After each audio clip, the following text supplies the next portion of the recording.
오늘 주신 말씀을 가지고 화평함과 거룩함을 따르라 라는 주제로 하나님 말씀 증거하도록 하겠습니다. 오늘 본문 말씀 14절 말씀에 보면은 모든 사람과 더불어 화평함과 거룩함을 따르라 라고 말씀하고 있습니다. 여러분, 화평함이 무슨 뜻일까요? 화평은 평화, 화목이라고 하는 뜻인데, 여기서 말하고 있는 이 화평함이라는 것은 단지 전쟁이 없는, 싸움이 없는, 다툼이 없는 것만 말하는 것이 아닙니다. 물론 전쟁이 없고 다툼이 없는 외적인 평화도 중요합니다. 어떤 집에 가보면은 여러분도 잘 아시겠지만 가화만사성이라는 글을 써서 이 액자에 딱 넣어서 그렇게 걸어 놓는 것을 볼 수가 있습니다. 무슨 뜻입니까? 우리의 아이들도 있는데 가정이 화목하면 만사가 다 어떻게 된다고요? 형통한다. 가정이 화목하면 만사가 다 형통한다 라는 의미입니다. 당연히 가정이 평안해야만 직장 일이나 또 인간관계 그리고 공부도 잘 될 수가 있습니다. 그러나 가정이 화목하지 못하면 학교 생활이나 또 직장이나 일상생활에서도 어려움이 생길 수가 있는 것이죠.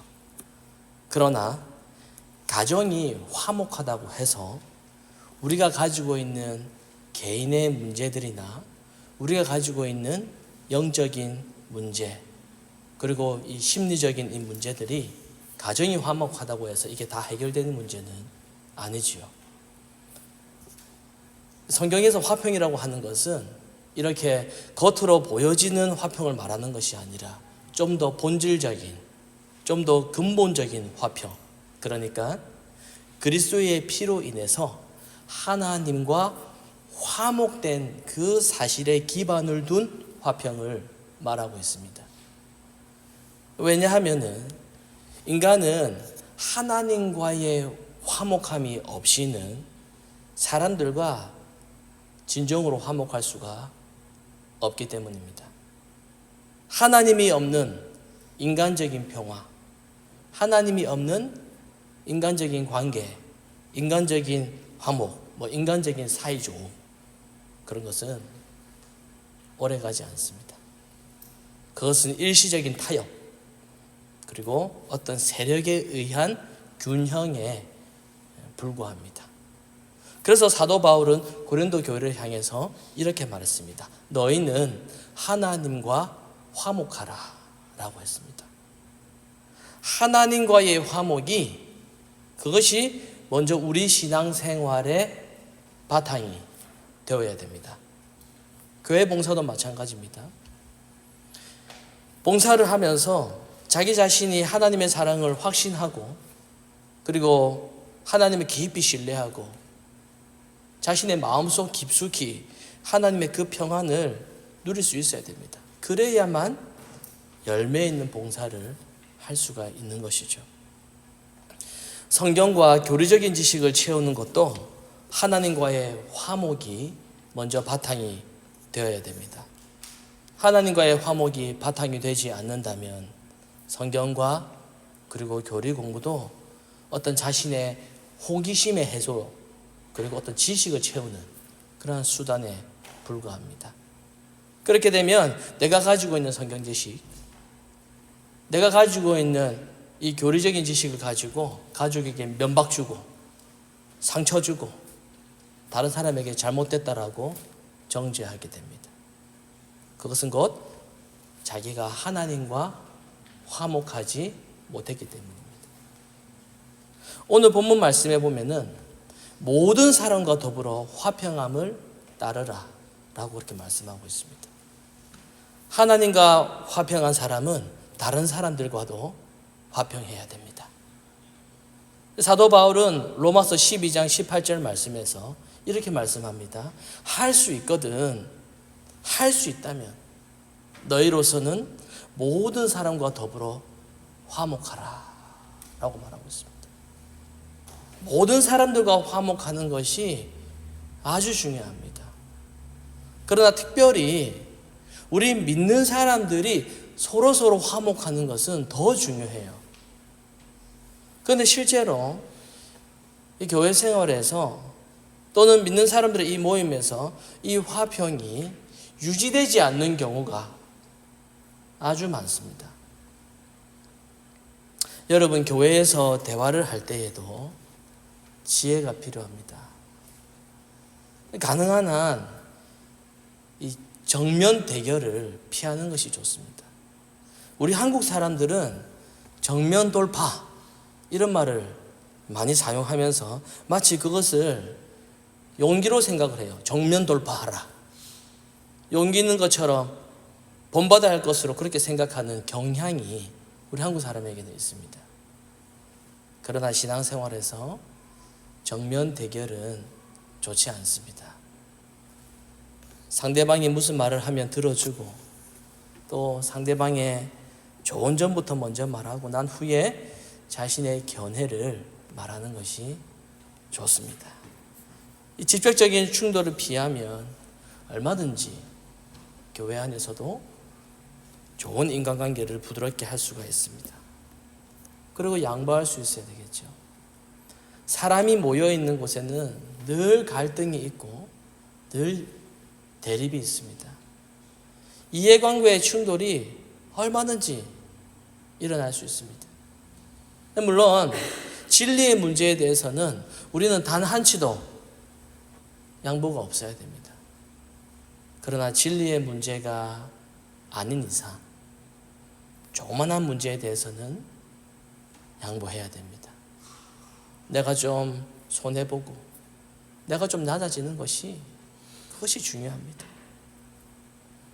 두 번째로 살펴볼 것은 거룩함을 따르는 것입니다. 본문에는 화평함을 이야기한 후에 그 다음에는 무엇을 따르라고요? 거룩함을 따르라 말합니다. 그러니까 화평함 못지않게 이 거룩함을 따르는 것도 대단히 중요합니다. 신구약 전체를 통해서 알 수 있는 이 거룩의 개념은 정결하다, 깨끗하다, 의로운 것, 죄 없는 상태, 흠이 없는 상태, 이런 의미입니다. 거룩함이란 원래 하나님께 사용하는 그런 말인데 죄가 없으시고 의로우시고 크고 두려운 그 하나님의 속성에 대해서 나타내는 말이 바로 거룩입니다. 그런데 이 거룩함이 인간에게 사용될 때에는 그리스도의 피로 인해 구속함을 받은 성도들을 가리킬 때에 거룩이라는 말을 사용합니다. 그리고 성령의 인도와 간섭하심으로 인해 실제 생활에서 점차 더 성결해지고 또 거룩해지는 것을 성화라고 그렇게 합니다. 우리의 신앙생활이 점점 더 성결한 상태로 나아가는 그 방향을 말하고 있습니다. 신앙생활에서 거룩함은 아주 중요합니다.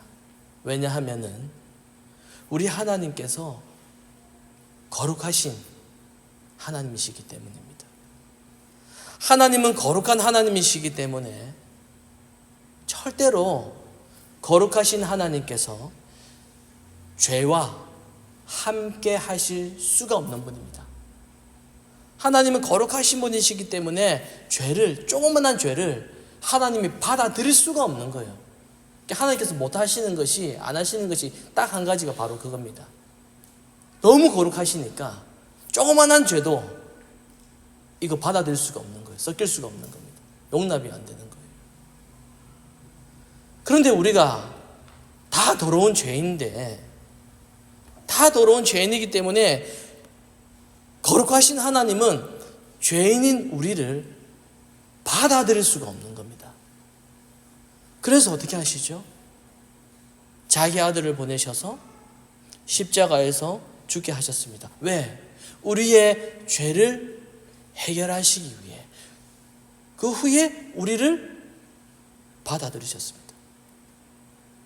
베드로가 이렇게 말했습니다. 베드로전서 1장에 보면은 오직 너희를 부르신 거룩한 자처럼 너희도 너희의 모든 행실에서 거룩한 자가 되어라.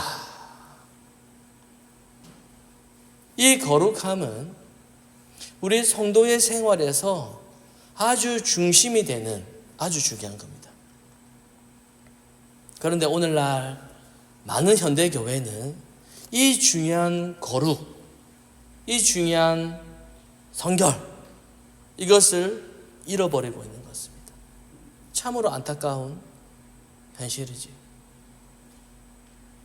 오늘날 많은 현대교회는 대부분 강조하는 것이 사랑을 강조합니다. 대부분 은사를 강조하고 대부분 전도를 강조하는 교회는 많이 있지만은 아쉽게도 거룩함을 강조하는 교회는 찾아보기가 아주 어렵습니다. 그 이유는 오늘날 많은 현대교회가 하나님의 말씀보다는 사람의 소리, 사람의 의견, 사람의 필요, 사람들이 좋아할 만한 요소를 더 추구하고 그것을 더 따르기 때문에 점점 더 교회는 세속화되어 가고 있다는 증거입니다. 그러나 여러분, 하나님은 속지 않으십니다. 아무리 교회가 큰 일을 하여도, 아무리 좋은 시설을 만들고, 아무리 요란한 행사를 많이 한다라고 해도 하나님은 속지 않으십니다. 변하지 않는 하나님께서 변하지 않는 말씀을 우리에게 주셨습니다. 레위기의 주제지요. 내가 거룩하니 너희도 어떻게 하라고요? 거룩하라. 여러분, 성도는 이 거룩한 생활에 특별히 힘을 써야 됩니다. 본문 14절의 말씀에 보면은 이 거룩함이 얼마나 중요한지 아주 좀 더 강하게 말하고 있습니다. 14절이죠. 이렇게 말씀합니다. 이것, 거룩함이죠. 이것이 없이는 아무도 주를 보지 못한다. 거룩함이 없이는 아무도 주를 보지 못한다라는 겁니다. 여기서 주를 보지 못한다라는 말은 궁극적으로 주님께 갈 수 없다라는 것을 말합니다. 좀 더 강하게 말씀드리면 이렇게 가다가는 결국에는 구원받지 못할 것이라는 것까지 다 포함되고 있습니다. 주를 보지 못한다. 주를 보지 못한다라는 것은 지금 나의 현재 생활에서도 주님께서 함께 하시지 않는다.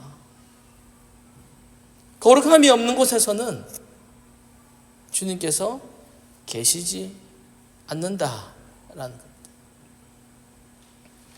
여러분, 거룩한 삶이 없는 곳에는 주님이 계시지 않습니다.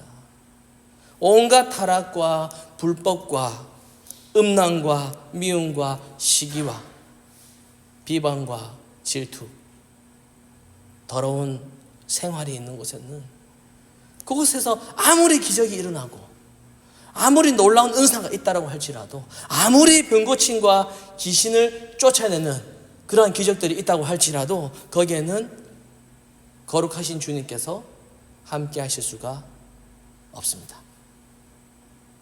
사람들이 아무리 감동을 많이 받았다고 해도 그곳에는 절대로 주님이 계시지 않습니다. 그런 곳에서는 주님을 볼 수가 없어요. 왜냐하면 거룩함이 없이는 아무도 주님을 볼 수 없기 때문입니다. 그러면 이 화평함과 거룩함을 따르기 위해서 우리가 어떻게 해야 될까요? 마지막으로 16절에서 서로 살펴라 라고 말씀합니다. 화평함과 거룩함을 따르기 위해서 우리가 서로가 서로를 살펴야 한다라는 겁니다. 살펴야 한다라는 것은 서로 돌아보라는 뜻입니다. 서로에 대해서 무엇을 돌아봐야 됩니까? 혹시 하나님의 은혜에 이르지 못하는 자가 있는지, 무리 가운데 쓴뿌리가 나서 많은 사람이 더럽혀지지는 않는지, 음행하는 자가 있는지, 장자의 명분을 팔았던 에서와 같이 망령된 자가 있는지, 여기서 망령된 자는 장자이신 그리스도와 그 연합함을 거부한 자를 말하고 있습니다. 이러한 것들을 두려워하면서 서로가 서로를 돌아보라고 그렇게 말하고 있습니다. 그래서 오늘 말씀은 우리가 화평함과 거룩함으로 따르기 위해서는 자기 스스로 노력하면서 서로의 격려와 권면, 그리고 돌아봄이 필요하다라고 그렇게 말씀하고 있는 거예요.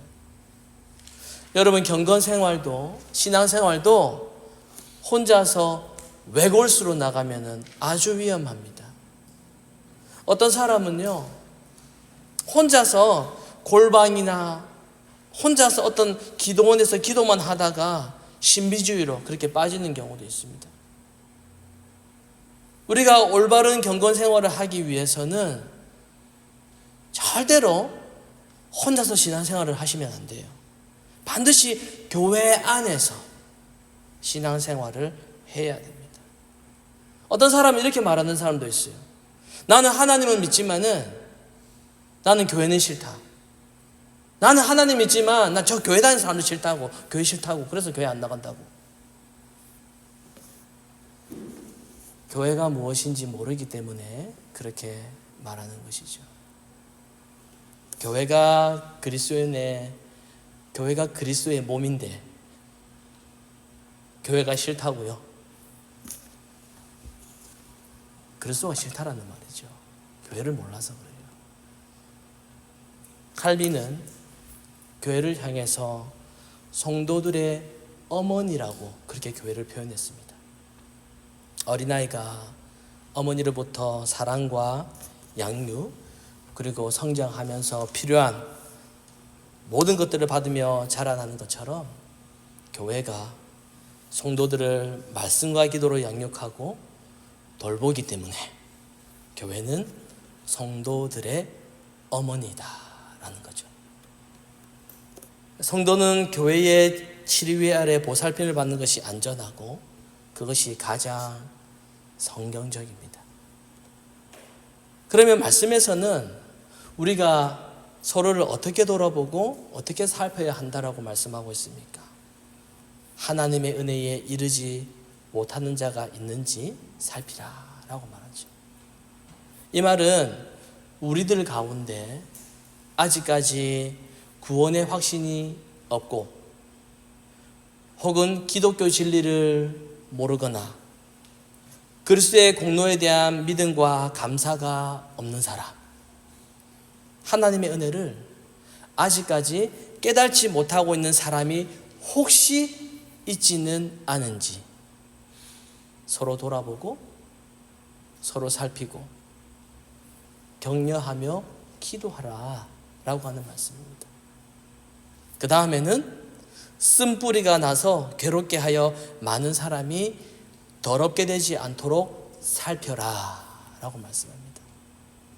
쓴뿌리는 자기만 쓸 뿐 아니라 다른 사람을 쓰게 만드는 독이에요. 혹시 우리 중에 이러한 자가 있지 않을까? 서로 살피고 염려하라는 것이죠. 물론 우리 가운데는 이러한 쓴뿌리가 없는 줄로 알지만은 차후에 만에 하나라도 이러한 자가 나타나면 그 쓴뿌리가 많은 사람을 더럽히고 많은 사람을 해친다라는 겁니다. 그래서 이러한 쓴뿌리가 우리 가운데 생기지 않도록 우리는 늘 두려워하고 서로를 살펴라는 거예요. 돌아보라는 거예요. 따라서 우리는 항상 조심하고 형제 자매를 돌아보고 또한 내 자신이 이러한 쓴뿌리가 내가 그러한 독이 되지 않도록 기도해야 된다는 것을 말하고 있습니다. 그 다음에 음행하는 자가 있는지 살피라 라고 말합니다. 오늘날 우리가 살아가는 이 사회가 그렇고 또 이곳 캐나다는 더 심하게 음행이나 간음하는 죄가 자기 선택, 자기 결정인 것처럼 그렇게 묘사하고 있습니다. 성에 대한 자기 결정을 그것을 낭만적이고 자유롭고 예술적인 것처럼 묘사하는 그러한 풍조가 만연하고 있습니다. 특히 결혼하기 전에 성관계는 더욱더 자유롭게 퍼져 있습니다. 그러나 성경은 분명히 이것을 죄라고 말씀하고 있습니다. 죄 중에서도 큰 죄라고 말하고 있습니다. 그래서 성경은 이것을 반드시 피하라 라고 말씀하고 있습니다. 마지막으로 망령된 자가 없도록 살펴라 라고 했습니다. 한 그릇 음식을 위하여 장자의 명분을 팔고만 이 에서와 같이 망령된 자가 없도록 살피라는 것입니다. 장자의 명분을 하찮게 여기고 팥죽 한 그릇에 팔아버린 에서는 나중에 눈물을 흘리며 후회를 했지만은 결국에는 그럼에도 잃어버렸던 복을 다시 찾지 못했습니다. 조그마한 물질의 유혹에 넘어가서 믿음을 저버리거나 잘못된 신앙관을 추구하다 보면은 그 사람은 에서와 같이 영원히 하나님의 복을 잃어버릴 수도 있습니다. 성도는 하나님께서 거룩한 무리로 부르신 자들입니다. 저와 여러분은 하나님으로부터 큰 특권을 부여받은 하나님의 종들입니다. 택함받은 자들이기 때문에 우리가 지금 이 자리에 나올 수가 있습니다. 하나님께서는 저와 여러분에게 그 진리를 깨닫게 하시고 복음을 맡기셨고 우리를 교회로 보내시고 가정으로 보내시고 학교와 직장으로 보내셨습니다. 그곳에서 성도는 모든 사람으로 더불어서 화평함과 거룩함을 우리가 있는 그곳에서 따라야 됩니다. 우리의 힘으로는 이 막중한 사명을 우리가 어떻게 감당할 수 있겠습니까? 우리의 힘으로는 할 수가 없죠. 오직 하나님께서 힘주시고 도와주셔야만 가능한 것입니다. 여러분, 오늘 우리에게 주신 이 말씀, 모든 사람으로 더불어 화평함과 거룩함을 따르라 라고 한 이 말씀을 기억하시면서 우리가 속해져 있는 그 모든 영역 속에서 우리가 하나님께 은혜를 간구하시는 그러한 저와 여러분이 되시기를 성부와 성자와 성령의 이름으로 축원합니다. 아멘.